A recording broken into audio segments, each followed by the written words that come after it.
Kenya is located on the eastern coast of Africa and is one of the most industrialized and stable countries on the continent. Kenya has a very large economy based heavily on agriculture, manufacturing, and shipping through their major seaports, but there are still many current issues impairing the country's strides towards development. With our grant of $10 billion, we plan to invest in solutions to the HIV and AIDS epidemic, improvements to education, sewage and sanitation restructuring, and modern technologies in agriculture. With the help of our investment, Kenya will continue to push closer to development and an improvement in the quality of life for all its citizens. Within the realm of health issues facing the people of Kenya today, the HIV/AIDS epidemic is perhaps the most serious and best exemplifies the current need for modernization. As a result of the traditional and cultural values towards marriage and gender dynamics in Kenya, women are left incredibly vulnerable to the infection by actions of their sexual partners. The primary factors that enable the spread of HIV in Kenya, and that we plan to address in our solution, are the inherent societal views towards women and the issue of breastfeeding. Because of long-standing cultural norms, men are seen as the superior gender and are therefore the dominant party in sex. Men can demand unprotected sex from their spouses, rape and sexually assault with little fear of retribution, take multiple wives, and commonly have varying sex partners outside the marriage, all of which are major contributing factors to the spread of HIV and AIDS. As with many issues of development, the key to breaking these traditional practices will lie in education.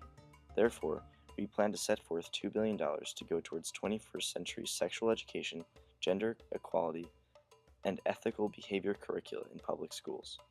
We know that widely held beliefs and social norms are among the most difficult and lengthy challenges to overcome, but by starting with the youngest generation and continuing this education for years to come, we will hope to see the beginnings of a changing in mindset. Breastfeeding also plays a critical role in the passing along of HIV. Babies often contract the virus because many HIV and AIDS infected mothers either cannot afford or cannot access supplies of baby formula, and therefore have no choice but to breastfeed. We intend to put $2 billion towards the purchase of baby formula for mothers in need and set up an expansive system of distribution so that no mother is forced to put her baby's life in danger. In the past, Kenya has suffered from a lack of efficient transportation. However, thanks to funding provided by the Chinese government, a new railway is being built. The railway will cut the travel time from the port city of Mombasa to Nairobi from 15 hours to just 4. Furthermore, the railway extends into neighboring countries such as Ethiopia, South Sudan, Uganda, Rwanda, Burundi, and the Democratic Republic of the Congo. This will not only strengthen the economy of Kenya, but other neighboring countries as well, in addition to strengthening the relationships between these countries. Another $1 billion will be allocated to the railway to ensure its completion. Kenya's most prominent infrastructural issues are access to water and sanitation services. About 41% of the population lacks access to a clean source of drinking water, and 68% lack access to proper sanitation facilities. This leads to an increased chance of water-related diseases such as cholera and typhoid fever. Rural areas lack access to clean drinking sources more so than urban areas. However, both are equally lacking in proper sewage facilities. In addition to increasing the access to water, installing decentralized anaerobic sewage systems would improve overall health of the country greatly. $2 billion will be used to fund these projects. Most of Kenya's existing infrastructure is in the southern half of the country. This is partly due to northern Kenya's arid and dry climate. However, there are still many farmers who live in this region. Providing telecommunication services and training will create a foundation for sustainable economic growth and for future development projects by making communication across the country much easier to accomplish. $1 billion is needed to have an efficient communications network. Kenya is a country with a very high dependency on the agriculture sector. In fact, around 25% of the country's GDP is comprised of agricultural assets. This sector also employs 75% of Kenya's labor force, the vast majority of which are women. More than 80% of the Kenyan population lives in rural areas and are financially dependent on agriculture. Despite the agriculture's position as the backbone of the Kenyan economy, the industry still faces major challenges that impair development. One of the major problems is frequent droughts that occur in many parts of the country.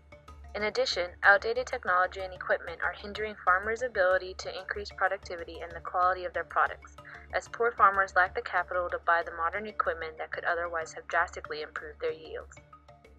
In order to address this issue, we are allotting $1 billion to help farmers buy the newest and latest technology.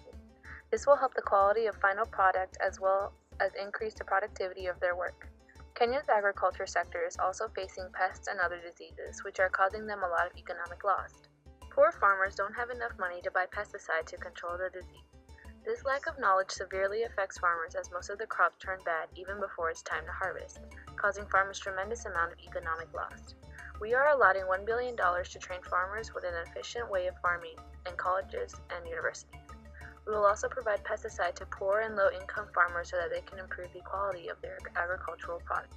The money will also be invested for research at the university level to gain knowledge of the types of pests and disease affecting the farms, so that new pesticides can be manufactured to prevent future damage.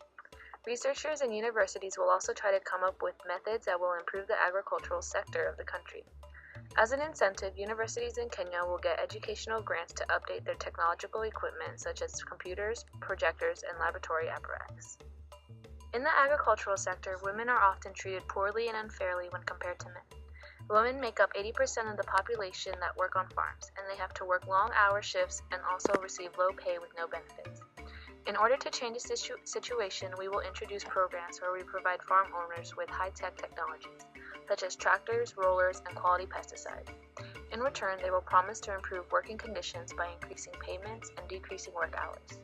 In this way, women in the agricultural sector will be treated more fairly, which will help to decrease the gender gap and also improve the agricultural sector since more technology will be introduced.